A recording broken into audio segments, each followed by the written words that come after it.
وزیر اعظم شہباز شریف کی برطانیہ کے نئے بادشاہ چارلس سوئم سے ملاقات ہوئی، جس میں انہوں نے ملکہ الزبتھ دوم کے انتقال پر تعزیت کا اظہار کیا۔ ملکہ الزبتھ کی آخری رسومات میں شریک عالمی رہنماؤں کو بکنگم پیلس میں بادشاہ چارلس کی جانب سے استقبالیہ دیا گیا۔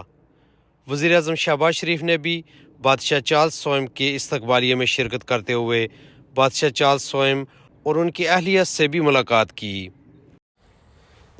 اس کے علاوہ وزیر اعظم نے بادشاہ چارلس کو تخت نشینی پر مبارکباد دیتے ہوئے کہا کہ امید ہے کہ شاہ چارلس دوستی کو مزید مضبوط بنانے میں اپنی والدہ کی میراث کو آگے بڑھائیں گے۔